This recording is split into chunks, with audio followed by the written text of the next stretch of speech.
উত্তর আমেরিকার পক্ষ থেকে আপনাদের স্বাগত। প্রথম আলো উত্তর আমেরিকার পক্ষ থেকে বাংলাদেশ সহ দক্ষিণ এশিয়ার সামাজিক, রাজনৈতিক, অর্থনৈতিক বিষয় নিয়ে শুরু করতে যাচ্ছি আমরা একটা টক শো বা আলোচনা অনুষ্ঠান। আমরা কথা বলবো এই ব্যাপারে আমাদের এই দেশের, এই ভূখণ্ডের, আমরা যে পাক ভারত উপমহাদেশ বলি, সেই পাক ভারত উপমহাদেশের ইতিহাস সংশ্লিষ্টতা, রাজনীতি, আজকের থেকে না অতীত থেকে আমরা গোড়া থেকে সবকিছু তুলে আনতে চাবো এই আলাপচারিতায়। আজকের আলাপচারিতায় আমাদের সঙ্গে আছেন ভারতের আলোচিত তথ্যচিত্র নির্মাতা, লেখক, কলামিস্ট সৌমিত্র দস্তিদার। সৌমিত্র দস্তিদারের সাথে সৌমিত্র দা, আপনাকে স্বাগত আমাদের অনুষ্ঠানে। একটু কথা বলে নিই সৌমিত্র দস্তিদার সম্পর্কে। সৌমিত্রতা বাংলাদেশের সাথে এতটাই ঘনিষ্ঠ, ভারতের তথাকথিত বুদ্ধিজীবী সমাজ যখন বাংলাদেশের বিপক্ষে একের পর এক কথা বলছেন, 24-এর বিপ্লবের পর, জুলাই রেভলিউশনের পর একের পর এক নানা প্রোপাগান্ডা করে যাচ্ছেন, সেই সময় সত্যের পক্ষে থেকে সত্য কথাটাকে তুলে ধরার জন্য যিনি উচ্চকণ্ঠ হয়েছিলেন ভারতে, তিনি সৌমিত্র দস্তিদার। তথ্যচিত্র নির্মাতা হিসাবে তার বহুল পরিচিতি আছে ভারতে। তিনি নির্মাণ করেছেন ৩৬ জুলাই স্টেট ভার্সেস পিপল নামে একটি ডকুমেন্টারি, একটি তথ্যচিত্র। সেই তথ্যচিত্রটা এতই বাস্তবনিষ্ঠ ছিল যে এই তথ্যচিত্র অনেকের গায়ে জ্বালা ধরিয়ে দিয়েছে, এমনকি ভারত সরকারেরও। আজকে ভারতে সেই তথ্যচিত্রটাকে এক ধরনের ব্যান করা হয়েছে, ইউটিউবে পাওয়া যাচ্ছে না, প্রচার প্রচার করা যাচ্ছে না কোনোভাবে এই তথ্যচিত্রটিকে। সেই সম্পর্কে আজকে সৌমিত্র দস্তিদারের সাথে কথা বলবো আমরা। কেন সৌমিত্র দস্তিদারকে, কেন এই তার তথ্যচিত্র নিষিদ্ধ হলো, কেন ভারত সরকার এইভাবে একটা, ভারতের তথ্য মন্ত্রণালয় আমাদের যেটা আছে, যারা তারা কেন এইভাবে একটা তথ্যচিত্র ইউটিউব থেকে ছড়িয়ে নেওয়ার জন্য অলিখিত একটা আদেশ দিল। সৌমিত্রদা, স্বাগত আগেই জানিয়েছি। প্রথমেই প্রশ্ন ছুড়ে দেই, আপনাকে কেন রাষ্ট্রদ্রোহী বলা হবে না?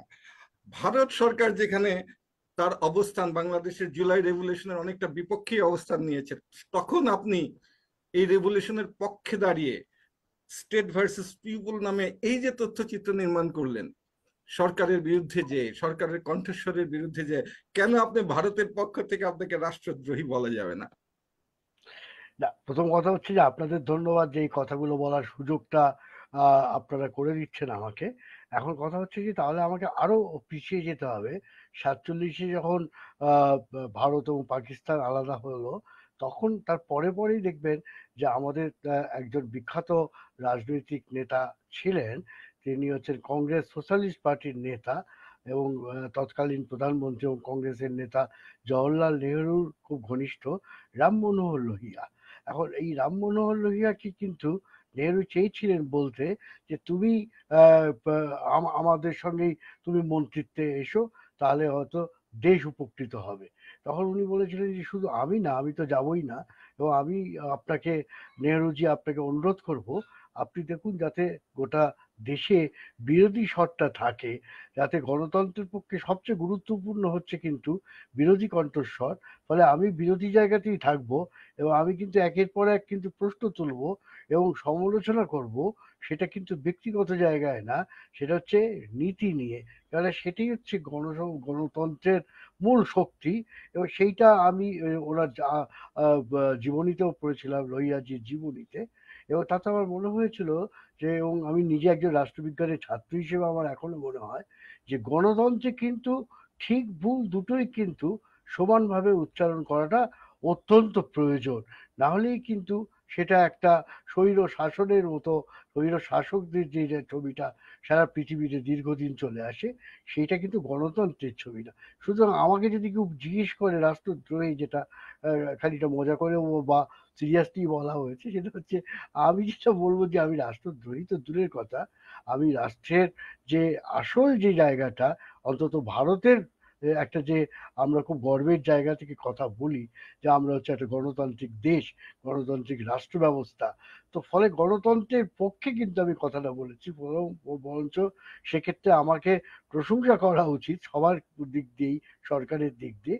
আর কি করেছি, আর যেটা করতে চেষ্টা করেছি, যেটা আপনি বললেন যে জুলাইয়ে দেখবেন যে এখনো যেটা চলছে কিন্তু, যে বাংলাদেশ সম্পর্কে আমাদের দেশের অধিকাংশ মানুষের কিন্তু, বিশেষ করে পশ্চিমবাংলার অধিকাংশ মানুষের কিন্তু যে ধারণাগুলো আছে তার সাথে কোনো বাস্তবের কোনো সম্পর্ক নেই আর কি। এখন এইটা কেন হয়েছে? আবার বাংলাদেশের ক্ষেত্রেও দেখেছি তারা অনেক সময় ভারত বলতে সবাইকেই আক্রমণ করে বসেন আর কি।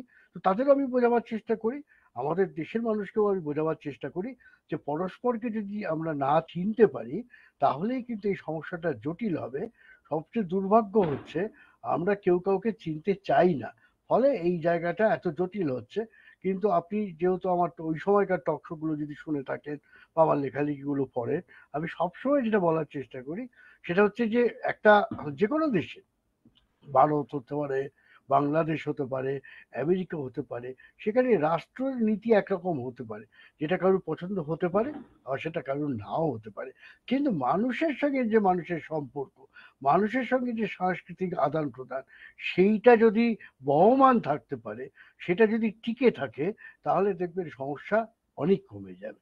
সেই জন্য আমি মনে করি যে আমি যে কাজগুলো করছি, এর আগেও যেটা বলার চেষ্টা করেছি, আমার অন্যান্য ছবিতেও বলার চেষ্টা করছি, যে ইতিহাসের সঠিক পাঠ যদি আমরা না তৈরি করতে পারি, তাহলে অনেক ভুল বোঝাবুঝি, অনেক যন্ত্রণা, অনেক অনেক কঠিন জায়গায় আমরা পৌঁছে যাবো আর সৌমিত্র কি। দা, এটা আপনি তো বললেন যে ভারত গণতান্ত্রিক দেশ হিসেবে ভারতকে নিয়ে গর্ব করি। হ্যাঁ, ভারত বিশ্বের বৃহত্তম গণতান্ত্রিক দেশ। কিন্তু এখন যে অবস্থা, গণতন্ত্র হলো সহনশীলতা, মত প্রকাশের স্বাধীনতা। আমরা 24-এ লড়েছি জান ও জবানের স্বাধীনতার জন্য। কিন্তু এই যে আপনার তথ্যচিত্র একরকম ব্যান করা হলো, আপনি তথ্যচিত্র দেখানো যাচ্ছে না ভারতে, ভারত বলতে দিচ্ছে না সত্যটা, তাহলে এটা কি এখন তারপরেও বিরোধীদের উপরে যে ভারতের বিরোধী মতের উপরেও মানে এক ধরনের সেই বাংলাদেশের মতোই কিছুটা নির্যাতিত হচ্ছে বিরোধীরা, কথা বলতে দেওয়া হচ্ছে না, এখানে দলিতদের উপর অত্যাচার হচ্ছে, নানা কিছু আছে। এই ক্ষেত্রে কি আপনি সেই গণতান্ত্রিক সহনশীলতার কথা যে ভারত নিয়ে অন্তত ভারতবাসী যারা গর্ব করেন, যারা সত্যিকার অর্থেই গণতন্ত্র প্রেমী, তাদের তাদের কি মনে হয় ভারতের এই বর্তমান অবস্থা নিয়ে? না, দেখুন এই যে আজকে যে সরকার ভারতে ক্ষমতায় আছে, তাদের নিয়ে, তাদের নীতি নিয়ে এই প্রশ্ন তো শুধু কলকাতা বা পশ্চিমবঙ্গে আমি একা তুলছি না। এটা তো আমাদের বিরোধীরা, অনেক বিরোধী দল তুলছেন, স্বয়ং রাহুল গান্ধী তুলছেন, ডিএমকে তুলছে, বা অন্যান্য অনেক বিরোধী দলই এখানে প্রতিবাদ করছেন বা বলছেন। পশ্চিমবাংলায় প্রতিবাদ হচ্ছে না তা না, আমাদের দেশের অনেক জায়গায়, অনেক ইউনিভার্সিটিতে অধ্যাপকরা প্রশ্ন তুলছেন। ফলে আমি যেটা প্রথমেই বলেছি সেই একই জায়গায় কিন্তু আমি বলবো যে দলিতদের অত্যাচার, আদিবাসীদের অত্যাচার, এবং আমাদের এখানকার যারা সংখ্যালঘু তাদের প্রতি এমন এমন কিছু ভাষা প্রয়োগ করা হচ্ছে যেটা গণতন্ত্রের পক্ষে ভালো না। আমি তো সেটাই বলার চেষ্টা করছি, যারা গণতন্ত্রের বিবেকের একটা জাগরণ দরকার এবং ভীষণভাবে প্রতিবাদ করা উচিত, সেটা সমস্ত দেশেই তো বলা হচ্ছে যে সমস্ত দেশেই সরকারি যে নীতি সবসময় সেটাকে মেনে নেওয়াটা কিন্তু গণতন্ত্রের পক্ষে ভালো না। আমরা তো কন্টিনিউ এটা বলছি, আমাদের অনেক ফিল্ম মেকার বলছেন, আমাদের থিয়েটার কর্মীরা বলছেন, যেমন আপনারা, যেমন আমি যেমন খুব ব্যথিত হই, আমার পশ্চিমবাংলায় অনেক বুদ্ধিজীবীরা বাংলাদেশ বলতেই বাংলাদেশের জনগণকে বাদ দিয়ে তারা কোনো একটা নির্দিষ্ট সরকারি নীতির কথা বলেন, কিন্তু আমাদের এই এখানেও কিন্তু প্রশ্নটাতেই আসছিলাম আমি, সৌমিত্র দা, আপনার কাছে এই প্রশ্নটাতেই আসছিলাম। আচ্ছা, আমি মাঝে মধ্যে একটু চা খেয়ে নেবো গলার কারণে, হ্যাঁ, কিন্তু অবশ্যই। আপনি অনুমতি দেবেন তো আপনারা? আচ্ছা, অবশ্যই অবশ্যই সৌমিত্র দা, আমি সেই প্রশ্নটাতেই আসছিলাম। আপনাদের যারা বুদ্ধিজীবী আছে তার সিংহভাগই বলা যায়, হাতে গোনা কয়েকজন বোধহয় পাওয়া যাবে যে আপনার মতো বাংলাদেশের পক্ষে, বাংলাদেশের প্রকৃত অবস্থা তুলে ধরার চেষ্টা, পক্ষে না ঠিক, বাংলাদেশের প্রকৃত অবস্থা তুলে ধরার চেষ্টা করছেন। এই যে যে তারা এই বাংলাদেশ সম্পর্কে অদ্ভুত একটা ধারণা, এই ঠিক এই বিপরীত ধারণাটা কেন আপনি প্রতিষ্ঠা করতে চাচ্ছেন? এটা কি সত্যিকার অর্থেই বাংলাদেশ, অনেকে প্রশ্ন করেন যে আপনার কোনো এইখানে ইন্টেনশন কাজ করে কিনা, অনেকেই বলার চেষ্টা করেন। আপনি কি বাংলাদেশের সাথে ওতপ্রোতভাবে জড়িত ছিলেন, আপনি নিজ চোখে দেখেছেন, আপনার অবস্থাটা দেখেছেন, সেটা নিয়ে সত্যিটা বলতে চাচ্ছেন, না আপনার কোনো ইন্টেনশন কাজ করছে? এই ব্যাপারটা একটু যদি খোলাসা না, করেন। প্রথম কথা খুব খোলাখুলি এবং যেটা স্পষ্ট করে বলে দেওয়া ভালো, সেটা হচ্ছে আমি বাংলাদেশে যাচ্ছি, কিন্তু খুব বেশি হলে 10-11 বছর ধরে আমি যাতায়াত করছি বাংলাদেশে। এবং যাতায়াত করছি বলা ভুল, আমিও কিন্তু এই ট্যুরিস্টের চোখ দিয়েই প্রথম থেকে বাংলাদেশকে দেখেছি। এই বাংলাদেশের কোথায় অবিভক্ত বাংলায় প্রথম দুর্গাপুজো কোথায় হয়েছিল, তাহেরপুর, ওই সেটা আমাদের রাজশাহী থেকে যেতে হয় আর কি।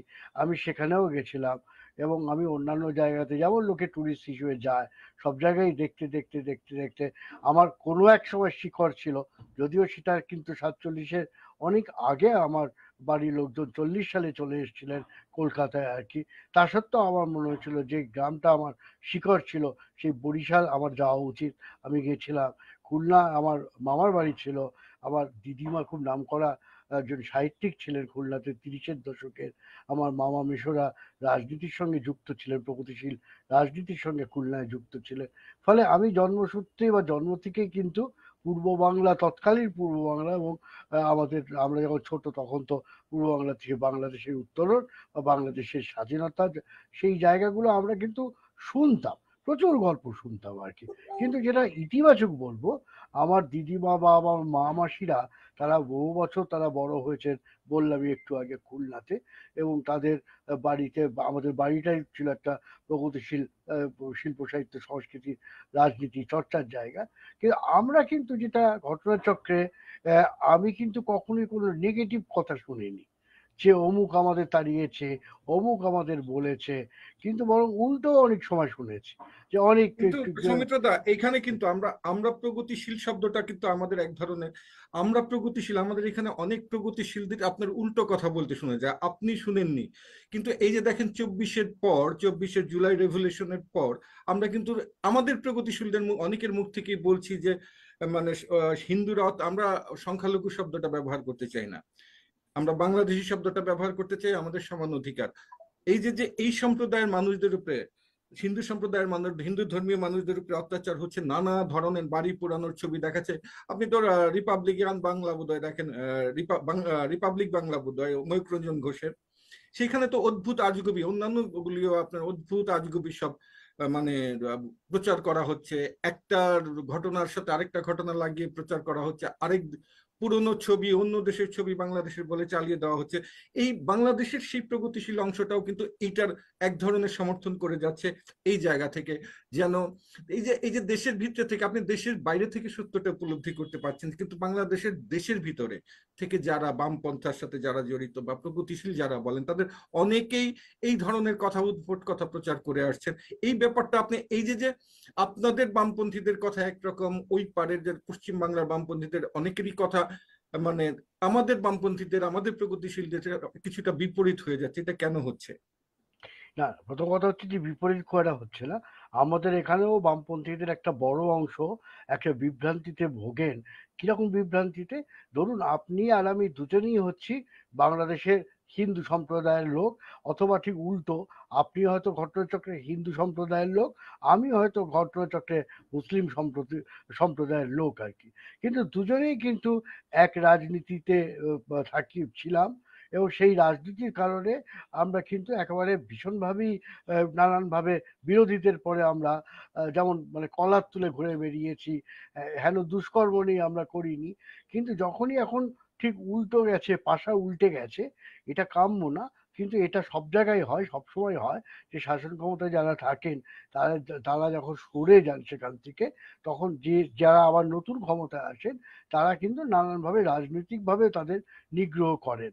কিন্তু সমস্যাটা হচ্ছে কি, যদি কাঁকন এখানে হচ্ছে হিন্দু সম্প্রদায়ের হচ্ছে, আমরা তখন কিন্তু এখানে, এটা পশ্চিমবাংলায় আমি দেখেছি একটা লক্ষণ আছে।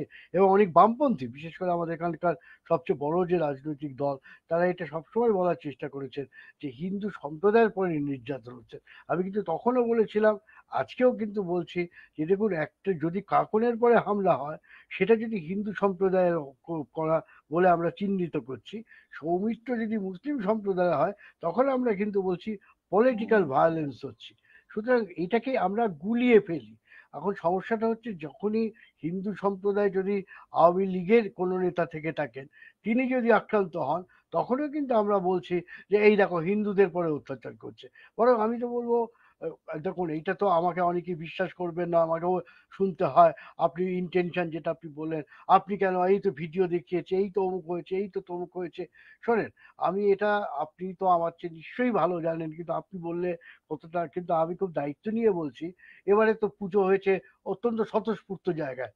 বাংলাদেশে আমি প্রতিদিন পোস্ট করেছি, যদি কেউ ফেসবুকে আমার সঙ্গে যুক্ত থাকেন তাহলে দেখবেন যে আমি প্রতিদিন ময়মনসিংহের ছবি পোস্ট করেছি, খুলনার ছবি পোস্ট করেছি, বরিশাল পোস্ট করেছি, যশোর পোস্ট করেছি, রাজশাহী পোস্ট করেছি, নোয়াখালী পোস্ট করেছি।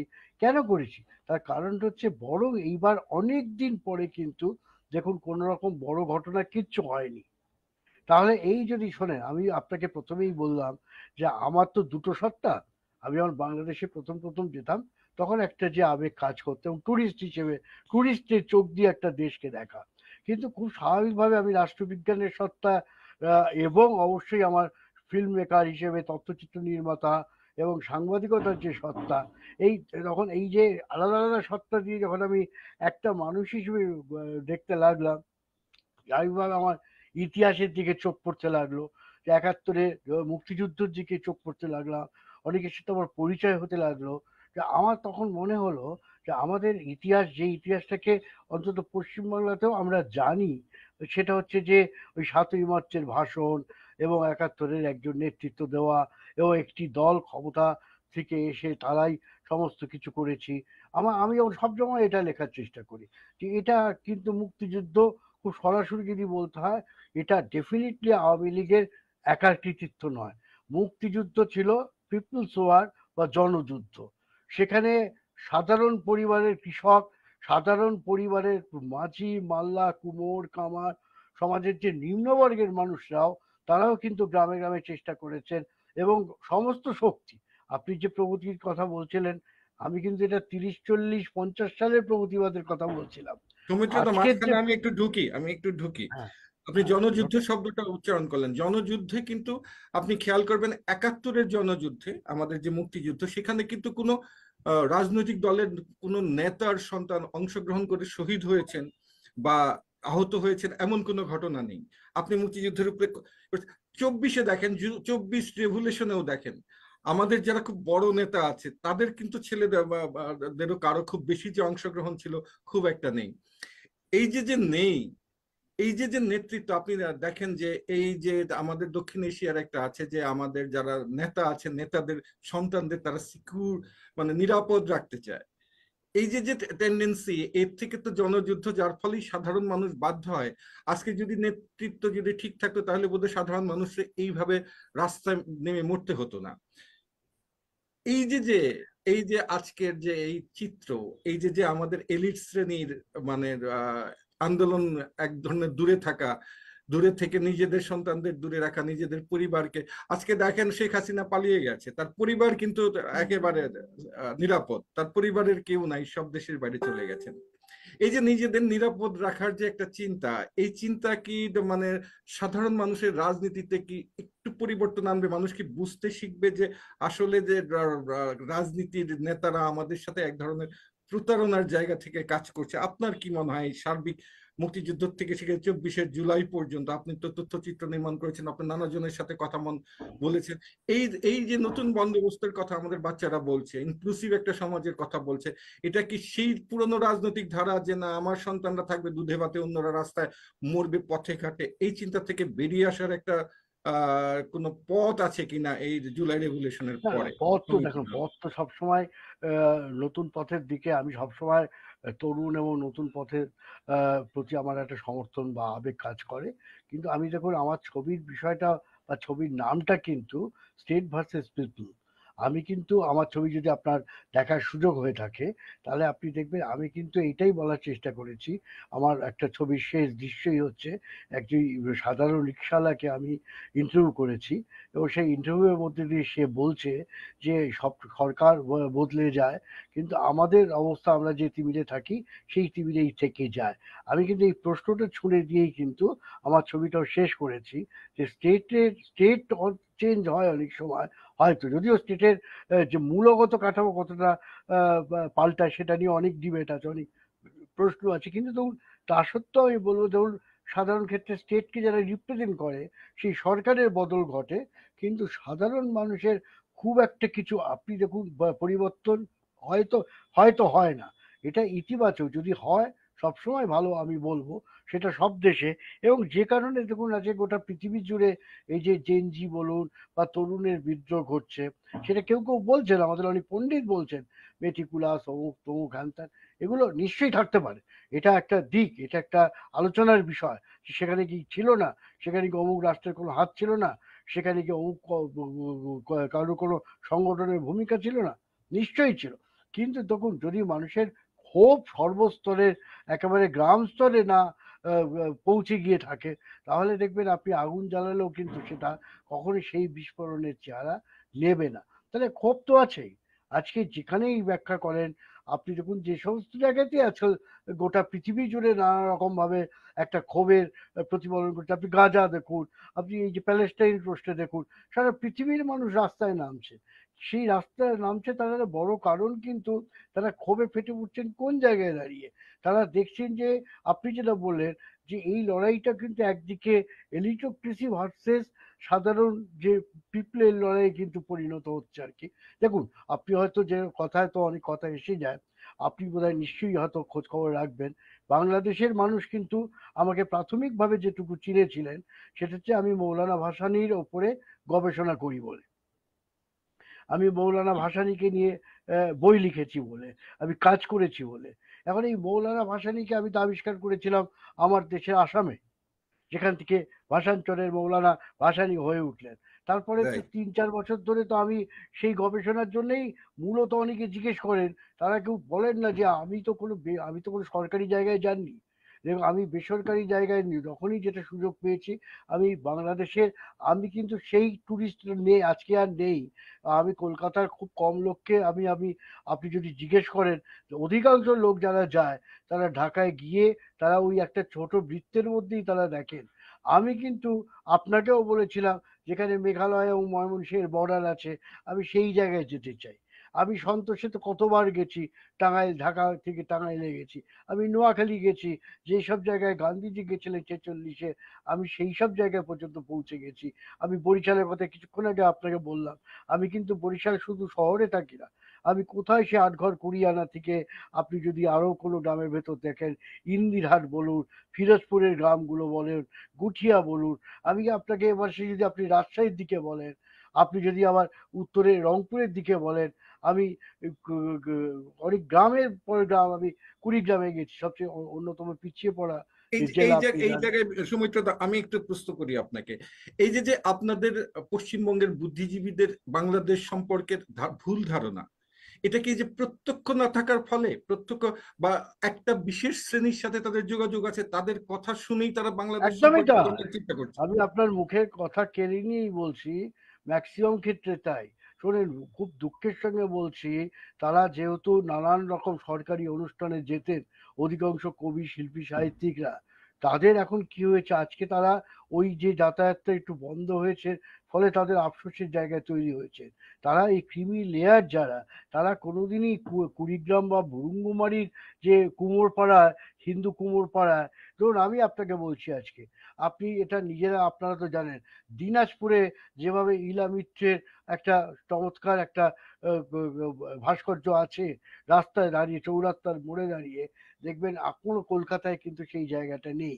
আপনি যদি আপনি যদি রংপুরের দিক দিয়ে যান, হ্যাঁ, আপনি দেখুন রংপুরে যেসব জায়গায় আপনি যদি ঘোরেন, হিন্দু পাড়াগুলোতে যদি ঘোরেন, আপনি যদি আপনি গাইবান্ধায় গিয়ে যদি আদিবাসীদের সঙ্গে কথা বলেন আর কি, আপনি যদি দেবী চৌধুরানীর ইতিহাসকে প্রত্যক্ষ করার জন্য বা নুরুল দিনের ইতিহাসকে প্রত্যক্ষ করার জন্য জায়গাগুলো যান, দেখবেন সেখানে কিন্তু এখানে বসে যে ওই যে হিন্দু মুসলমান, হিন্দু অমুক, এইটা কিন্তু আপনি বাংলাদেশের লোক, আপনি আমার চেয়ে অনেক ভালো বলতে পারবেন, এইটা কিন্তু নেই, এটা কিন্তু ছিল না। কিছু কিছু ক্ষেত্রে এখন হচ্ছে, আমি শুনছি যে বাংলাদেশেও কিছু কিছু ক্ষেত্রে হিন্দুদের ঘর ভাড়া নিয়ে প্রশ্ন উঠছে। কিন্তু সেটা আমি এখনো মনে করি সেটা কিন্তু সংখ্যায় যতটা এখানে বসে যে চেঁচামেচি, আর কোনো নির্দিষ্ট টেলিভিশন, কোনো নির্দিষ্ট কাগজের কথা আমি বলবো না, তারা কিন্তু বেশিরভাগ সময় শোনেন, আমি নিজে একদিন টেলিভিশনের খবর শুনতে শুনতে হঠাৎ একটি নির্দিষ্ট চ্যানেলে আপনি আন্দাজ করতেই পারবেন, হঠাৎ শুনছি যে আপনারা আর কথা বলবেন না বলে বাংলাদেশিদের ধমকাচ্ছে। কেন? 400 টাকা আপনারা আলুর কেজি, সেই আলু আপনারা খাচ্ছেন। তা আমি সঙ্গে সঙ্গে কিন্তু আমি ওই চ্যানেল বন্ধ করে ফোন করতে লাগলাম খুলনা, বরিশাল, অন্যান্য জায়গায়, ফরিদপুরে, যে ভাই তোদের কি 400 টাকা আলু হয়ে গেছে নাকি? এটা 6-7 মাস আগের কথা, আপনি জানেন। আমি তখন অনেক খুঁজেও দেখলাম যে 40 টাকাটাও সেটা হয়নি। কোনো একটা দুটো জায়গায় দাঁড়িয়ে হয়তো হয়তো 40, সেই 40 টাকা আর একটা শূন্য দিয়ে 400 টাকা। এখন দেখুন, আমি জানি বলে, আমি কারণ বাজারেও কত করে আলু বিক্রি হচ্ছে, সারা রাত কি করে ওখানে বাজার খোলা থাকে, কোন দোকানটা সস্তা পাওয়া যায়, এইটা আমি জানি বলে আপনাকে আমি বলতে পারি। কিন্তু যে এখানে বসে শুনছে, সে বলে দেখেছো আজকে ঢাকা বা বাংলাদেশের কি অবস্থা, এই একেবারে 400 টাকা দিয়ে ওদের আলু খেতে হচ্ছে। হ্যাঁ, এটা ওইসব জায়গায় তো কিছু কিছু ক্ষেত্রে ধরুন, ওখানেও যারা ফেসবুকে প্রতিক্রিয়া জানায়, আমি যে একজন, আমার খুব পরিচিত একজন আছেন বিখ্যাত আপনাদের, কি বলে আপনারা তো 600 টাকায় ইলিশ মাছ খাচ্ছেন। আমি বলে কোন ইলিশ মাছ, কোথায় 600 টাকায় আমরা খাচ্ছি? তো এই যে একটা বললাম না, যে আমি প্রথম থেকে বলার চেষ্টা করছি, দেখুন এই কথোপকথন, আজকে আপনার সঙ্গে কথা বলছি বা অন্য কথোপকথন গুলো যদি সত্যি হয়, দেখুন আমি সত্যি, আমার দায়টা হচ্ছে ইতিহাসের দিকে। আপনাকে আমি দায়িত্ব নিয়ে বলতে পারি যে দেখুন, আমি ভুল করে হয়তো কিছু কিছু জিনিস বলতে পারি বা লিখতে পারি, এবং সেটা আমি শুধরেও নেবো যদি আপনি আমাকে দেখিয়ে দিতে পারেন। কিন্তু এই আপনি বললেন আমার কোনো ইন্টেনশন তো দূরে থাক, আমি দেখুন শুনুন, এই যে যখন পরিবর্তন ঘটলো, তারপরে আমি যে কবার বাংলাদেশে গেছি, ওখানকার এই অনেক কাগজের সাথে যেহেতু আমি লেখালেখি করি, সেই সূত্রেও আমি মূলত গেছি। আর মৌলানা ভাসানীর গবেষণা করতে করতে, মৌলানা ভাসানীর গবেষণা করতে করতে আমি তো তাজউদ্দিন সাহেবকে নিয়ে বই লিখেছি। তো স্বভাবতই আমার গবেষণার জায়গাটা একটু অন্যদিকে চলে গেল। আমি তাজউদ্দিন সাহেবকে নিয়ে করতে করতে দেখলাম যে আরে 71-এর প্রশ্নটা এসে যাচ্ছে। 71-এর প্রশ্ন যখন এসে যাচ্ছেন, তখন শেখ সাহেব এসে যাচ্ছেন। হ্যাঁ, এখন দেখুন, এটা তো বললাম, তো এর তো কোনো তল খুঁজে পাওয়া যায় না। আর তার চেয়েও যদি আপনি বলেন, যেহেতু ইতিহাস আমাকে টানে, এই আমি দেখলাম আপনাদের একজন নির্বাসিত একজন লেখক, তিনি দেখলাম খুব বড় মুখ করে বলেছেন যে বাঙালি মানে হিন্দু, এটা তো অস্বীকার করে লাভ নেই। হিন্দু সংস্কৃতি আর বাঙালি সংস্কৃতি উনি এক করে ফেলেছে। খুব স্বাভাবিকভাবে সেটা হয়তো বাস্তবে তার সাথে কোনো সম্পর্ক নেই। এটা আপনি যদি আমাকে বলেন, আমি জানি পশ্চিমবাংলায় অনেকে দুঃখ পাবেন, কিন্তু সমস্যা হচ্ছে আমাকে তো বলতে হবে না।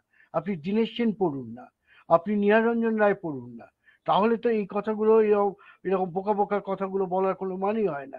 এই যে বিভাজনটা তৈরি করা হয়, তখন 64-তে যখন তৎকালীন পূর্ববাংলায় যখন দাঙ্গা লেগেছিল, তখন কি পূর্ববাংলার বুদ্ধিজীবীরা রাস্তায় নেমে তারা বলেননি যে জেগে ওঠো পূর্ব বাংলার মানুষ? তারা তো অ্যাপিল করেছিলেন। কিন্তু তখনও কিন্তু দেখবেন আমাদের অনেক সময় আমরা গুজব ছড়িয়েছিলাম।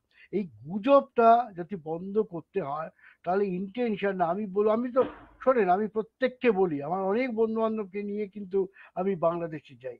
জুলাইয়ের পরে অগস্টে আমি বাংলাদেশে প্রথম গিয়েছি 24 সালে। আমি, আমার এক বন্ধু, সে জীবনে বাংলাদেশে যায়নি, পৃথিবীর অন্যান্য অনেক দেশে সে গেছিল।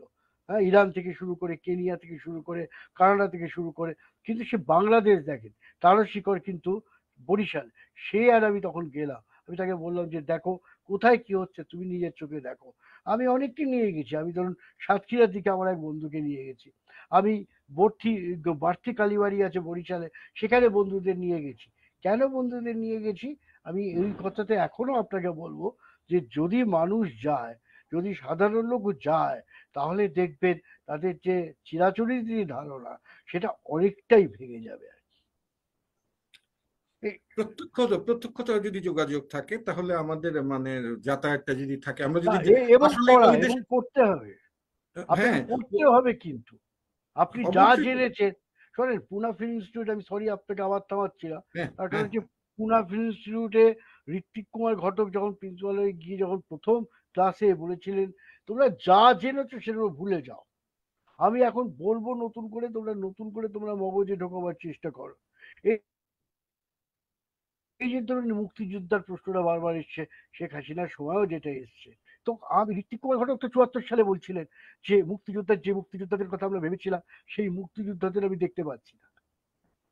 কারা মুক্তিযুদ্ধ হয়েছিল বলেন দেখি?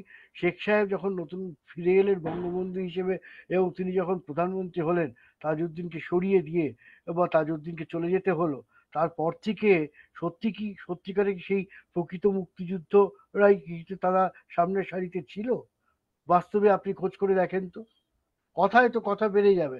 আপনি যদি বলেন তাহলে কোথায় এখনকার এই শাসন ব্যবস্থা নিয়ে অনেক কথা উঠছে, তার ভুল ভ্রান্তি ডেফিনেটলি আমি আপনার বা অনেকের সাথে একমত যে ভুল ত্রুটি হচ্ছে, ভুল ত্রুটি আছে, অন্যায় আছে। যে বাংলাদেশে এখন যা যা ঘটছে অনেকটাই সমর্থনযোগ্য নয়। কিন্তু আপনি আমায় বলুন না যে রক্ষী বাহিনীর ভূমিকা কি ছিল 72 সালে? এই প্রশ্নগুলো তুললে যদি আপনি গেল রব ওঠে, তাহলেই আমার সমস্যা, তাহলেই আমার চিন্তা। এই প্রশ্নগুলো কিন্তু আপনাকে তুলতে হবে। আপনার সেই প্রশ্নের ধারাতেই আসছি। আপনি ইতিহাসের কথা বললেন, মাওলানা ভাসানীর কথা বললেন। মাওলানা ভাসানী প্রথম তো পশ্চিম পাকিস্তানকে সালাম জানিয়েছিলেন যে আহ, আমরা আলাদা হয়ে যাওয়ার যে প্রথম কাকমারি কথাটা, সম্মেলনে। স্বাধীনতার প্রথম কথাটাই মাওলানা ভাসানীর কণ্ঠ থেকে প্রতিধ্বনিত হয়েছে, তাদের সালাম জানিয়ে দেওয়ার মধ্যে থেকে।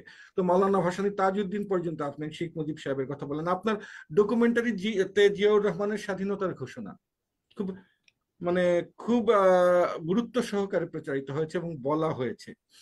আপনি কি ভাবেন যে জিয়াউর রহমান একজন আর্মির মানুষ, একজন একজন সেনা বা মিলিটারির মানুষ হয়ে তার স্বাধীনতা ঘোষণা কেন বাংলাদেশের মানুষকে এতটুক জাগিয়ে তুললো যে না আমরা যুদ্ধ শুরু করতে যাচ্ছি, সাহস পেল কেন? এই কারণটা কেন ঘটলো?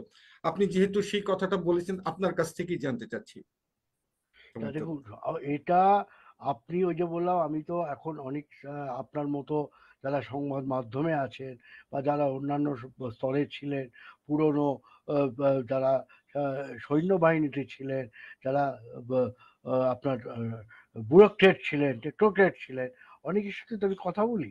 আমি দেখেছিলাম যে ওই সময় 71-এ ওই যখন যুদ্ধ প্রস্তুতি বলে কিন্তু কিছু ছিল না। আওয়ামী লীগের গোটা টিম, তারা যেই 25শে মার্চে ক্র্যাকডাউন হলো, শেখ সাহেব চলে গেলেন পাকিস্তান আর্মির হাতে। আর তারা কিন্তু পরিমরি করে ভারত সীমানা পার হয়ে তারা কিন্তু ভারতে আশ্রয় নিলেন। যুদ্ধ প্রস্তুতি কিন্তু তো কিছু ছিল না বলেই কিন্তু একটা বিশৃঙ্খল অবস্থা ছিল।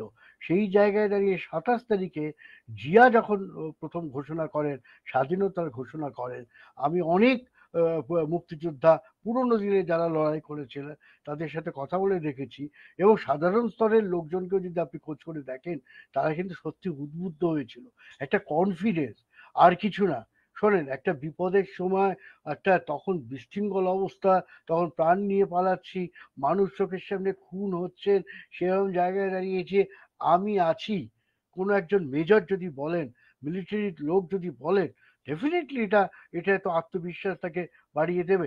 দেখুন, আমি তো বললাম, আমি বাংলাদেশ এখন যত দিন যাচ্ছে, যত চর্চা করছি, আমি তো বলবো যে যেভাবে চিত্রিত করা হয়েছিল আমাদের পশ্চিমবাংলায়, যদি আপনি সার্ভে করেন, দেখবেন তারা সত্যি কথা জিয়া সম্পর্কে তারা খুব কম লোক ওয়াকিবহল। বইপত্র, আপনি তাজউদ্দিন সম্পর্কে কোনো বই নেই তো তাজউদ্দিন, আপনি জিয়ার কথা ছেড়ে দিন। মৌলানা ভাসানীর কথা বলতে গিয়েও ধরুন আমাদের এখানকার বামপন্থীরাও অনেক সময় বিদ্রুপ করে। তো আমি তো দ্বিতীয় সংস্করণে শুরুতেই লিখছি মুজফফর আহমেদ বলে গেছেন মৌলানা ভাসানী সম্পর্কে। সুতরাং আমার তো বলার কিছু নেই যে আমি কি বলছি না বলছি। আমি যদি অন্যদের সমর্থন করছি, এই কোট আনকোট জঙ্গিদের সমর্থক হয়ে থাকি, তো মুজাফফর আহমেদ তো আর জঙ্গি হয়ে মৌলানা ভাসানীকে সমর্থন করেননি।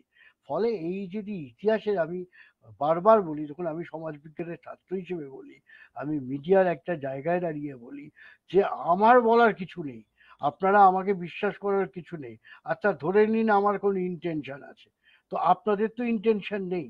আপনারা যারা সমালোচনা করছেন, যারা শুধু রাজ্জান্দার লাইভ করে একজনকেই পুজো করছেন, একটি দলকে বলছেন যে তারাই সমস্ত কিছু করেছে, তারাই কিছু, তারাই ধর্মনিরপেক্ষ, তো এইগুলো আপনারা নিজেরা দলিল দস্তাবেজ খোঁজেন না।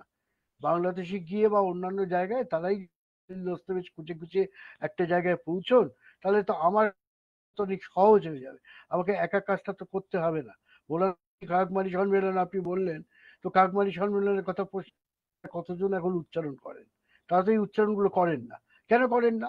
শোনেন, আমাদের এখানে একজন লেখক, আমি লিখলাম তারাশঙ্কর বন্দ্যোপাধ্যায় নাতি, আমার খুব শ্রদ্ধেয় একজন দাদা এখনো আছেন, তিনি খুব বিখ্যাত অধ্যাপক। তিনি আমায় বললেন, আরে তুমি মৌলানা ভাসানীকে নিয়ে কাজ করছো, দারুণ কাজ করছো। আমার দাদু জানো তো বাবাকে চিঠি লিখেছিল কাকমারি সম্মেলনে যে এইরকম মৌলানা আমি জীবনে দেখিনি, যিনি হিন্দুদের, হিন্দু বিধবাদের রান্নার কথা বলেন এবং কীর্তন না শুনলে তার নাকি রাতে এক সময় ঘুম আসতো না আর কি। তো এইটা বলার পরে আমাদের একজন বিখ্যাত লেখক তিনি আমাকে ওই ফেসবুকে লিখলেন, কি করে হবে, তারাশঙ্কর বন্দ্যোপাধ্যায় তখন কোথায়? তারাশঙ্কর বন্দ্যোপাধ্যায় করতেন কংগ্রেস, আর উনি করছিলেন রেড মৌলানা বলা হতো তাকে। তো দুজনে মিট করলেন কি করে? পরে অবশ্যই স্বীকার করেছিলেন, সেটা আমি বলবো। উনি বলেছিলেন, এরা আমরা এক কথা প্রমাণ করে দিয়েছিলাম আর কি যে এটা উনি ছিলেন এবং বলেছিলেন। ফলে এই বললাম না, এই কথা শোনেন, বাংলাদেশ এখন লোকে কি জানেন তো মাঝে মধ্যে বলে যে আপনি বাংলাদেশ কি বা এত ভালোবাসেন কেন? তো কথা হচ্ছে এখন কেন আপনি অমুকের প্রেমে পড়েছেন, এর তো কোনো ব্যাখ্যা হয় না, তাই না? এর যদি ব্যাখ্যা হতো তাহলে একরকম হতো। তো বাংলাদেশকে ভালোবাসাটা, এরকম তো প্রচুর লোক আছে যারা একসময় ভারতকে ভালোবেসেছেন। আমাদের ডেভিড জিয়ার থেকে শুরু করে এখনো অনেক মানুষ আছে যারা ভারতের ইতিহাসের জন্য ছুটে ছুটে তারা আসেন। তো আমি যদি সেই বাংলাদেশকেও ভালোবাসি, তো তাতে আমার অপরাধটা কোথায় আপনি আমাকে বলেন।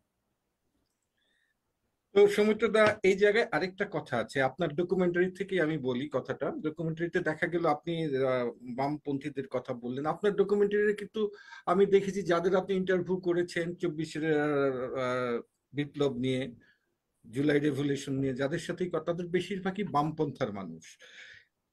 এই রেভলিউশনের সাথে কিন্তু, এই রেভলিউশনটা কিন্তু ইনক্লুসিভ ছিল, অংশীজন ছিল অনেকেই, সব পন্থার মানুষ ছিল। আপনি কওমি মাদ্রাসার ছাত্র আর ঢাকা ভার্সিটির ছাত্র, ঢাকা বিশ্ববিদ্যালয়ের ছাত্র একসাথে মিশে গিয়েছে। জিন্স পরা এবং বোরকা পরা মেয়ে একসাথে বেরিয়েছে। এই যে যে জায়গা থেকে কিন্তু আপনার ডকুমেন্টারিতে দেখা গেল শুধু বামপন্থার মানুষদের আমরা দেখেছি যে ইন্টারভিউ কোথায়? করেছে। আমি তো নাহিদকে ইন্টারভিউ করেছি। আমি একমাত্র সত্যি দল হিসেবে জামাত ইসলামীকে আমি ইন্টারভিউ করিনি। কারণ তাদের সাথে আমার সত্যি যোগাযোগ ছিল না, এবং ঢাকায় গিয়ে যে কষ্ট করে যেভাবে আমাকে কাজ করতে হয়, যতই হোক একটা অন্য জায়গায় গিয়ে খুঁজে বের করা একে, আমি তো মাহফুজকেও চেয়েছিলাম, কিন্তু আমি তাকে পাইনি, যে আমার অ্যাপয়েন্টমেন্ট সে দিতে পারিনি বা যে কোনো কারণেই হোক। আমি তো মানে নাহিদকে আমি ইন্টারভিউ করেছি, এবং ধরুন আমি তো উমামা ফাতেমাকে ইন্টারভিউ করেছি, আমি বিএনপির মহাসচিবকে ইন্টারভিউ করেছি। আমি তো, যদি আপনি বাম বলেন, আমি সোজা মেঘ মোল্লা ছাড়া সেরকম স্বীকৃত বামপন্থী আমি সিপিবি কেও করিনি, আমি বাসদকেও করিনি, আমি কোনো রকম অন্যান্য রাজনৈতিক ঘোষিত বামপন্থীদেরও তো আমি কাউকে কিছু করেছি বলে তো আমার অন্তত মনে পড়ছে না। আর দেখুন, যে কোনো জিনিসেরই পক্ষে বিপক্ষে থাকে। আমাকে অনেকে বলেছে যে আপনি জামাতকে করলেন না কেন? তো আমি সত্যি বলছি যে আমি যদি, ধরুন আমি হয়তো, আপনি শুনলে হয়তো ভালোই লাগবে, আমি কিছুদিনের মধ্যে একটা টক শোর ব্যবস্থা রাখবো। তাতে আমি প্রথম দিকে না হলে কিছুদিন পরেই, যখন আমার কাছে প্রচুর যে ফুটেজ, যে বিপুল যে ফুটেজ, সেই ফুটেজগুলো তো আমি কতটুকু আর লাগাতে পেরেছি, যে কোনো ফিল্ম মেকার কতটুকু কাজে লাগাতে পারে, 44 মিনিটের ছবিতে আমি কতটা বলতে পারি। কিন্তু আমার ইচ্ছে আছে আনকাট 36 বলে, আমি কিন্তু ওই যে ইন্টারভিউ গুলো, যেমন বিএনপির মহাসচিব, আমার মনে আছে যে উনি খুব সুন্দর কিছু কথা বলেছিলেন, যে সেই কথাগুলো আমি কিন্তু ডকুমেন্টারিতে আমি কাজে লাগাতে পারিনি। আপনি যদি আমাকে আজকে বলেন, এই ছবিটা যদি আজকেই আমাকে আবার নতুন করে তৈরি করতে হয়, আমি হয়তো আর একভাবে ব্যাপারটাকে দেখবো। শিল্পের তো কখনো সত্যি শেষ কথা হয় না, আমি তো বলি। কিন্তু আমি যেটা করতে চেয়েছি, সেটা আমি আপনাদের কমিউনিকেট কতটা করতে পেরেছি জানি না, সেটা হচ্ছে আমি কিন্তু কিছু প্রশ্ন তুলতে পেরেছি। আমি বলতে চেয়েছি যে শুধু শেখ হাসিনা রেজিমের শুরুটা কোথায় ছিল, তার শিকড়টা কোথায় ছিল। শিকড়টা কিন্তু আমি আবারও বলছি, সেটা আমি কেন, দেখুন অনেক মানুষ বলেছে, কিন্তু সেইগুলোকে ঢেকে দেওয়া হয়েছিল। সেটা হচ্ছে যে 72-এ যখন শেখ সাহেব আপনার লন্ডন থেকে ফিরে ক্ষমতার মস্তদে বললেন, তখন থেকেই কিন্তু স্বজন পোষণ, তখন দুর্নীতি, চুরি, জোচ্চুরি, লামপট্য এমন কোনো বিষয় ছিল না যে ওই সময় থেকেই বাংলাদেশে ঘটতে শুরু করে। ওই সময় যদি ঠিক ঠিক স্বপ্ন দেখানো হতো, তাহলে আমার মনে হয় যে বাংলাদেশের এত সর্বনাশটা এত বছর এইভাবে হতো না আর কি। এটা এটা আমার ধারণা। সমিত্রদা, এইখানে একটা কথা বলি। এই যে যে ফ্যাসিস্ট রেজিম, শেখ হাসিনা রেজিমের কথা বললেন, আমরা বলি fascist regime. Sheikh Hasina regime না, শেখ হাসিনা একা ফ্যাসিস্ট হয়ে ওঠেনি, তার অনেক উপকরণ ছিল ফ্যাসিস্ট হওয়ার জন্য, অনেক তার সঙ্গী ছিল। তারপরে তার মধ্যে বহির প্রতিবেশীদের দিকে যদি তাকাই, তাহলে ভারতের একটা প্রচ্ছন্ন সমর্থন ছিল তার প্রতি। তিনটা নির্বাচন হয়ে গেছে, যে নির্বাচনগুলো একেবারেই নির্বাচন বলা যায় না, সেটা এক ধরনের প্রহসন ছিল। সেই নির্বাচনগুলোতেও আমরা দেখেছি ভারতের একটা প্রচ্ছন্ন সমর্থন ছিল এইসব নির্বাচনে। যেমন আজকে ভারত বলছে ইনক্লুসিভ নির্বাচনের কথা, তখন কিন্তু বিএনপির মতো প্রধান বিরোধী দলকে বাদ দিয়ে নির্বাচন করা হয়েছে, তারা ছিল না। হ্যাঁ, অন্যরা ছিল না। আবার যখন ছিল তখন দিনের ভোট রাতে হয়ে গেছে। এই নির্বাচনগুলোকেও কিন্তু ভারত সমর্থন করেছে। এই যে ভারতের রাষ্ট্রীয় সমর্থন, এই রাষ্ট্রীয় সমর্থনকে আপনি কিভাবে দেখছেন, এবং এই সমর্থনকে আপনাদের ভারতের মানুষ কিভাবে দেখছে, এটা যদি একটু বলতেন। না, প্রথম কথা আমি যেটা আমি খুব মানে দুঃখের সঙ্গে বলছি, দেখুন রাষ্ট্র বা সরকারের নীতি নিয়ে সেটা কিন্তু কেউ যে বলছে না তা কিন্তু না। আমি বলছি কি আরেকজন বলছে, বলা হচ্ছে না তা কিন্তু না। কিন্তু সেটা সংখ্যায় অনেক কম। সংখ্যায় কম তার কারণটা হচ্ছে এই বললাম যে প্রথম থেকেই একটা যে ন্যারেটিভ তৈরি করা হয়েছে, সেখানে কিন্তু লীগের বাইরে অন্যান্য কোনো রাজনীতির কথাই আমাদের ইন্টেলিজেন্সিয়ার কাছেও, আমি রাজনীতির কথা বলছি না, রাজনীতির তো অনেক মত থাকতে পারে, তাদের নীতি থাকতে পারে, তাদের স্বার্থ থাকতে পারে। যেটা দুঃখের জায়গায়, যেটা আপনার আমার দুজনের কাছেই দুঃখের কথা, সেটা হচ্ছে লেখক শিল্পীদের কাছেও যে একটা যে ভাবমূর্তি তৈরি করা হয়েছিল, সেটা হচ্ছে একটি দলের এবং কিছু নেতার। তার বাইরে কিন্তু সিরাজ শিকদার থেকে শুরু করে, মৌলানা ভাসানী থেকে শুরু করে, তাজউদ্দিন, এমনকি তাজউদ্দিন আহমেদ পর্যন্ত, তারা কিন্তু বিএনপির কথা তো আমি কিছুক্ষণ আগেই বললাম যে কারুর কিন্তু কোনো রকম ভূমিকা এখানে মানে কেউ জানে না। না জানার এই অজ্ঞতার কারণেই কিন্তু প্রতিবাদী যে কণ্ঠগুলো, প্রতিবাদী স্বরগুলো আপনার কাছে ক্ষীণ মনে হচ্ছে। কিন্তু আমি আবারও বলছি, ইতিহাস যদি বিচার করে, দেখবেন এই আমার বা আরো কয়েকজন আছেন, আমার বেশ কয়েকজন তো আছেন, তারা নেই নেই করেও আছেন। কিন্তু ধরুন আমি কলকাতাতে একটা স্ক্রিনিং করেছি, আমার তো ইউটিউবে নিষিদ্ধ হয়েছে, আমার তো এখনো অফিসিয়ালি কোথাও নিষিদ্ধ হয়নি ছবিটি।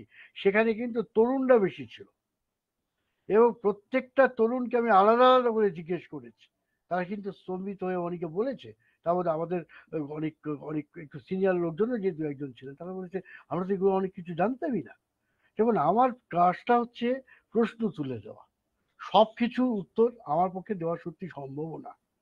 তাহলে তো বললাম তো আরো অনেক প্রশ্ন এসে যায় যে ডিপ স্টেটের ভূমিকা, অমুক তমুক হ্যান ত্যান।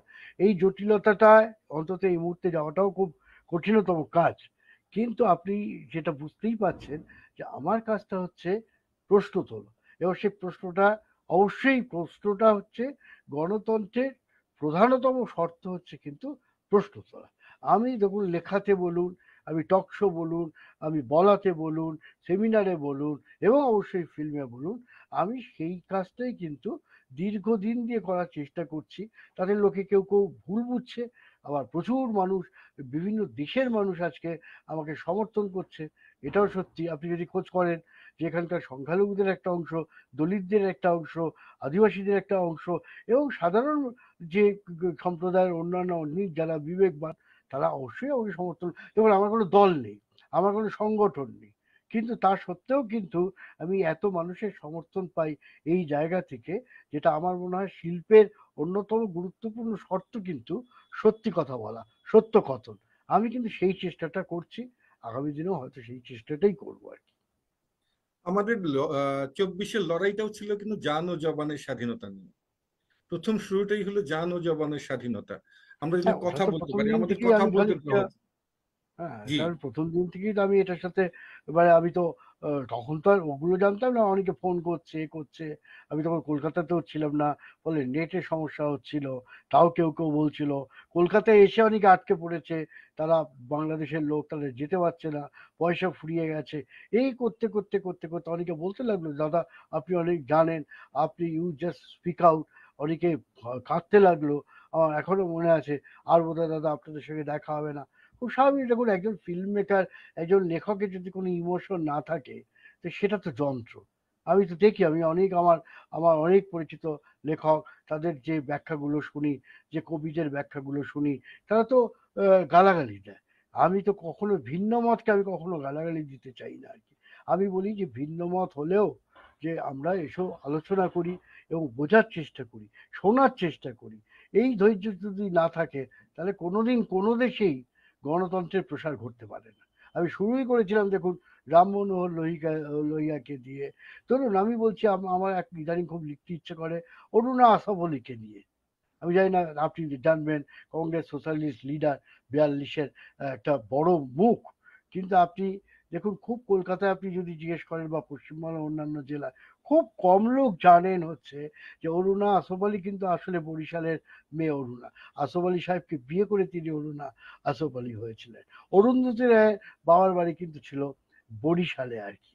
তো এবং আমি সেদিকে মাঝখানে একটা করছিলাম, সেটা কেউ কেউ জানেন কিন্তু বেশিরভাগ লোকই জানেন না, যে শেখ সাহেবের রাজনৈতিক হাতেখড়ি এবং পড়াশোনা কলকাতায়, মানে অন্তত কলেজ জীবনটা মৌলানা আজাদ, এখন নাম হয়েছে, তখন ইসলামিয়া ছিল।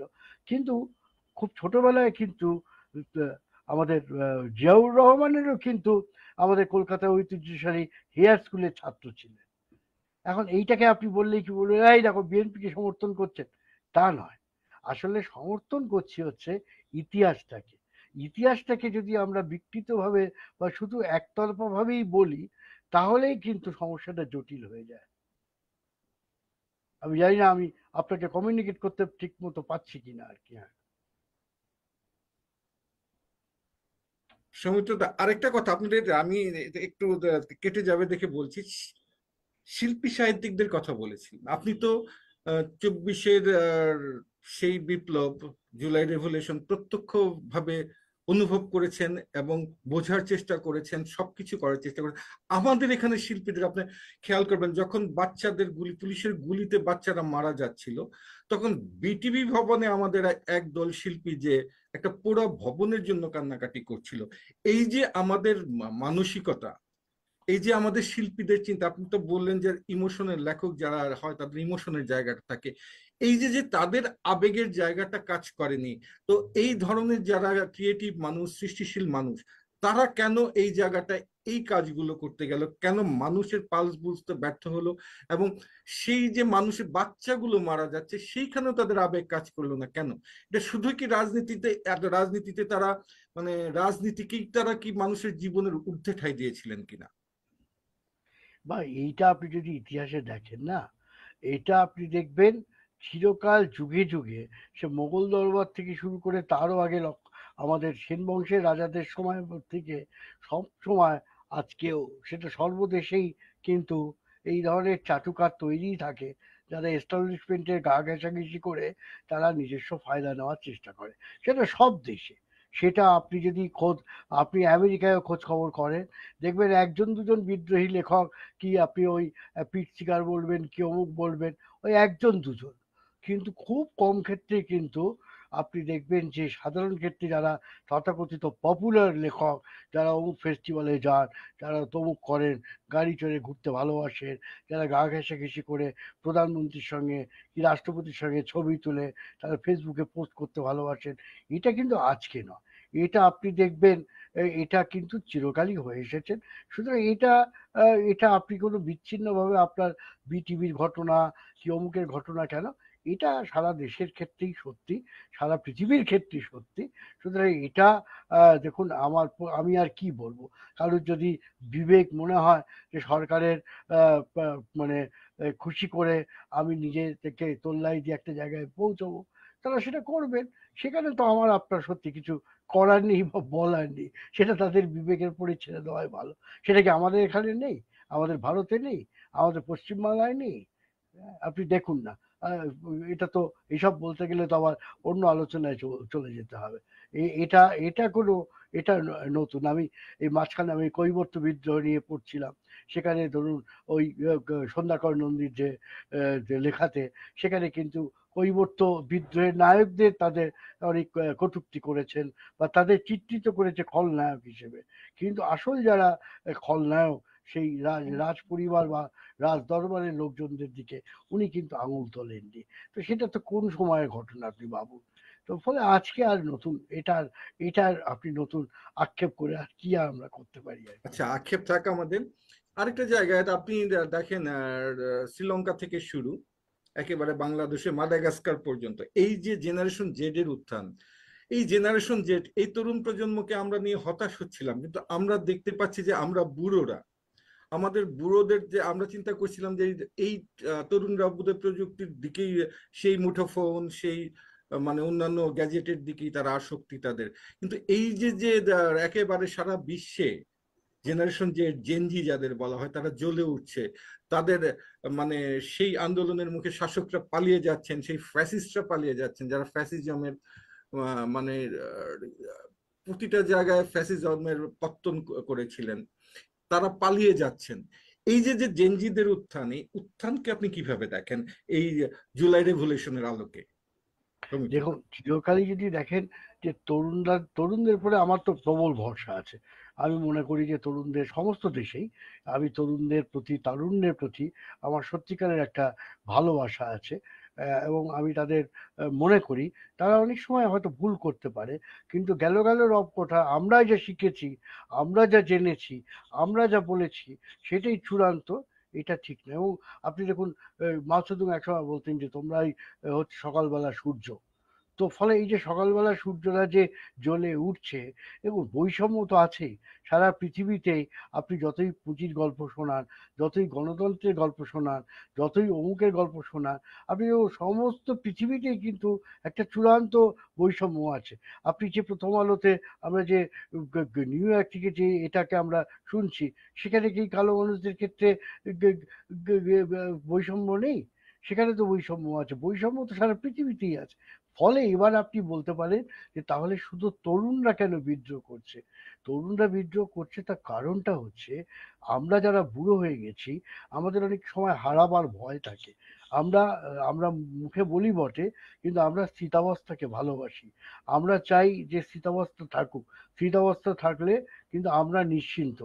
কিন্তু তরুণদের কিন্তু স্থিতাবস্থার বাইরে যাওয়ার একটা প্রবণতা চিরকালে আছে। আপনি যদি জাপাল সার্থের 60-এর দশকের বিদ্রোহ দেখেন, আপনি যদি দেবরির বিদ্রোহ দেখেন, আপনি যদি পশ্চিমবাংলা বা ভারতবর্ষের নকশাল আন্দোলনের কথা বলেন, আপনি তারও আগে যদি অন্যান্য খাদ্য আন্দোলনের কথা বলেন, আপনাদের ওখানেও 71-এর কথা যদি বলেন, 71-এ কারা মুক্তিযুদ্ধে মূল ভূমিকা নিয়েছিল? নেতাদের কথা তো আপনি কিছুক্ষণ আগেই বললেন। কিন্তু তরুণরা কি সেখানে ঝাঁপিয়ে পড়েনি? ছাত্র রাজনীতির ছেলেরা কি সেখানে ঝাঁপিয়ে পড়েনি? আমি তো ধরুন এই 24-এর আগে যখনই ঢাকা দিয়ে রাস্তায় হাঁটতাম, অনেকেই বলতো দেখো ঢাকাটা কিরম বুড়ো হয়ে যাচ্ছে, সে আগুন আর জ্বলছে না। তা আমি বলতাম দেখো, আমার তো উল্টো মনে হচ্ছে। আমার মনে হচ্ছে কিরম একটা ঝড়ের আগে থমথমে যেমন একটা চেহারা নেয়, তো তেমনি থমথমে হয়ে আছে ঢাকাটা। কিন্তু দেখবে ঠিক একটা সময় জ্বলে উঠবে আর কি। এবার এই জ্বলে ওঠাটা, এই যে আমি বলছি, এটা যখন কেউ শুনবে তখন বলবে দেখেছেন, আপনি তো মেটিকুলাস ডিজাইনটা বুঝতেই পারেননি। তখন এইসব মেটিকুলাস ডিজাইন টিজাইন এগুলো ছিল, আছে, থাকবে। হ্যাঁ, এটা আমি দেখছিলাম যে বাংলাদেশেরই একজন খুব বিখ্যাত নির্মল সেন বলে সাংবাদিক ছিলেন, আপনি তো জানবেন। তার আমার জবানবন্দিতে উনি লিখছিলাম, উনি যে রাজনীতি করতেন, উনি যখন ভারতে চলে এসেছিলেন, তার সর্বভারতীয় সাধারণ সম্পাদক জিজ্ঞেস করছে যে নির্মল, এটা কোনো মেটিকুলাস ডিজাইনের ব্যাপার নয় তো? তো সে 71 আর আছে 24, হ্যাঁ এখন নয় 25 হয়ে গেছে, 1 বছর। তো এটা ধরুন এগুলো সবসময় নেপালেও বলা হচ্ছে এটা, কিন্তু মূলটা আপনি দেখুন আজকে সারা পৃথিবীর রাষ্ট্রবিজ্ঞানীরা বলতে শুরু করেছে যে গণতন্ত্রের মডেলটা সারা পৃথিবীকে আমরা বলি আর কি, of the people, for the people, by the people, লিঙ্কনের কথা। দেখুন সেই জায়গাটাই কিন্তু কোথাও যেন একটা চ্যালেঞ্জের মুখে পড়ছে। মানুষ হয়তো একটা অন্য কিছু খুঁজছে। দেখুন যে লিবারাল ইকোনমির কথা আমরা এই কিছুদিন আগে পর্যন্ত বলতাম, এখন ট্রাম্প সাহেব আসার পর পরে কিন্তু সেটাও কিন্তু বদলে যাচ্ছে। সেই পুঁজির যে বিশ্বজনীন চেহারা সেইগুলো কিন্তু ভাঙছে, কোথায় না কোথায় দেওয়াল উঠে যাচ্ছে আর কি। হ্যাঁ, অনুপ্রবেশ নিয়ে এত কথা উঠছে। এই কালকেই দেখছিলাম কলম্বোয় যে কলম্বের সঙ্গে আমেরিকার সম্পর্কটা যে জায়গায় যে বৈরী সম্পর্ক তৈরি হয়েছে, ফলে এই জায়গাটিকে কে প্রশ্ন তুলতে পারে? প্রশ্ন সবসময় তুলতে পারে যারা তরুণ। তরুণরা কখনো স্থিতাবস্থাকে পছন্দ করে না। তরুণরা প্রশ্ন তুলছে এবং প্রশ্ন তারা তুলবেও। সেটা কিন্তু কোনো শ্রীলঙ্কা, বাংলাদেশ, ভারত, পাকিস্তান, বেলুচিস্তান, অমুক তমুক হ্যান ত্যান আলাদা করে বলে লাভ নেই। ওটা পৃথিবীরই একটা ছবি। পৃথিবী যেমন একদিকে চরম দক্ষিণপন্থার দিকে যেতে পারে, আবার তার বিরুদ্ধে কিন্তু আমি কিন্তু বাম দক্ষিণটাকে শুধু ওই ওই টিপিক্যাল কোনো রাজনৈতিক দলের জায়গা থেকে বলছি না। আমি ফিলোসফির জায়গা থেকে বলছি। Contradiction between two philosophy, right and left. এবার আমাদের দেখতে হবে যে ছবিটা কোন দিকে যাবে। রাইট গেলে কি হতে পারে, শুধু ধর্ম দিয়ে আপনি একটা জায়গাটাকে ডিফাইন করার চেষ্টা করবে, একটা দেশকে ডিফাইন করার চেষ্টা করবে, কিন্তু ধর্মের যে সীমাবদ্ধতা যেগুলো আছে সেগুলোও আপনাকে বলতে হবে। মৌলানা ভাসানী এক জায়গায় বলছেন যে যে সমাজতন্ত্র যখন ধ্বংস হয়ে যাবে বা সমাজতন্ত্র যখন সাময়িক হলেও তারা পিছু হটবে, তখন কিন্তু পাশ্চাত্য তৈরি করবে এমন ইসলাম, যে ইসলাম পাশ্চাত্যের নিয়ন্ত্রণেই থাকবে। এবং সেই ইসলাম কিন্তু আমার দেশেও অনেক প্রশ্ন, অনেক সমস্যার সৃষ্টি করতে পারে। দেখুন আজকে আফগানিস্তান বলুন, অন্যান্য দেশে বলুন, যখন এই তালিবান সরকার বলা হয়, তখনও দেখুন সেখানে এমনকি লাদেনের কথা যখন বলা হয়, সেখানেও কিন্তু সেই পাশ্চাত্যের একটা কিন্তু ইসলাম তৈরি করার একটা প্রবণতা তৈরি বহুদিন ধরে হয়ে উঠছে আর কি। ফলে এই জায়গাটাকে আপনাকে দেখতে হবে। এই যে ইসলামটাকে যদি আপনি বা অন্যান্য ধর্মটাকেও যদি আমি ইসলামের কথাই যদি বলি, সেটা তো প্রকৃত অর্থে আপনাকে শান্তির ধর্ম, কিন্তু তার যে বিকৃত চেহারা নেওয়া হচ্ছে, সেটা কারা নিচ্ছে? সেটা কিন্তু যারা ধর্মকে নিয়ে ব্যবসা করছে। ধর্মকে করে ব্যবসা করা আর ধর্মকে সম্মান করা দুটো কিন্তু আলাদা জায়গা আছে, সব ক্ষেত্রে সেটা সত্যি। সমুদ্রদা, আমাদের সময় শেষ হয়ে আসছে। আমরা আর 1 ঘন্টা প্রায় পেরিয়ে গেছি। তো এখন তো আপনাদের সাথে আরো বসার ইচ্ছা আছে, যে আরো হয়তো আমরা এই আমাদের জুলাই রেভলিউশন নিয়ে আপনার সাথে কথা বলবো। কিন্তু একটা জিনিস সৌমিত্রদা, আমরা তরুণদের কথা বলি, আমরা তরুণদের আত্মত্যাগের কথা বলি, আমাদের মুক্তিযুদ্ধের কথা বলেন, বিভিন্ন বিপ্লবের কথা বলেন, সবখানেই তরুণরা অগ্রগামী। কিন্তু ক্ষমতায় আরোহণের প্রশ্নে কেন আমরা বুড়োরা তরুণদের পিছিয়ে রাখতে চাই? কেন তরুণদের ক্ষমতার ক্ষেত্রে, আন্দোলনের ক্ষেত্রে, অভ্যুত্থানের ক্ষেত্রে, বিপ্লবের ক্ষেত্রে তরুণরা সম্মুখে, কিন্তু ক্ষমতার ক্ষেত্রে তরুণরা কেন পেছনে? কেন তরুণ চিন্তাকে আমরা জায়গা দিতে চাচ্ছি না? কেন ভয় পাচ্ছি? এই ভয়টা কিসের? এটা দেখুন দুটো হতে পারে। একটা হচ্ছে যে শুনুন, এখানে একটা ব্যাপার আছে। এখানে আমাদের মহাশ্বেতা দেবীর একটা লেখায় আমার খুব ইন্টারেস্টিং একটা কথা আমি আমার এখনো মনে আছে, 1084 মাতে যদি আপনি দেখেন, সে লিখছে যে অনেকে আছে বয়সে তরুণ কিন্তু কাজে বাস্তু ঘুঘু। এখন এই আপনি যে চুল সাদা করে কথা বলছেন, তার মানে কিন্তু এই নয় যে আপনি আবার বৃদ্ধ হয়ে গেছেন। আপনার মধ্যে যে তারুণ্য আছে, আর বয়সের তারুণ্য কিন্তু সবসময় সঠিক পরিচালনা দিতে পারবে তাও কিন্তু না। ফলে একটা মেলামেশার একটা দায় থাকতে পারে। আর একটা হতে পারে, দেখুন এটা তো আমাদের ঘরেও হতে পারে, যে আমাদের একটা যে 15 বছরের ছেলে, তাকে আমরা ভরসা করতে পারি না। আমরা 22 বছরের ছেলেকে আমরা ভরসা করতে পারি না। দেখবেন এটা একটা ইনস্টিং, যে আমরা যা শিখেছি, আমরা যে জেনেছি, আমরা যে লিখেছি, আমরা যে গান করেছি, আমরা যে থিয়েটার করেছি, এটা হচ্ছে এক ধরনের নস্টালজিক জায়গা।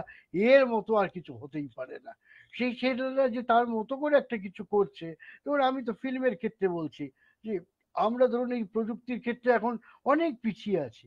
নতুন নতুন যারা আসছে, তারা যে সবসময় একটা আমার চেয়ে ভালো করছে কি খারাপ করছে এই প্রতিযোগিতাটা না করে, যদি তারা যেটা তাদের মতো করে করছে, তাকে যদি আমরা অক্সিজেন দিতাম, তাদের যদি আমরা উৎসাহ দিতাম, দেখতে তারা ভালো করতেন।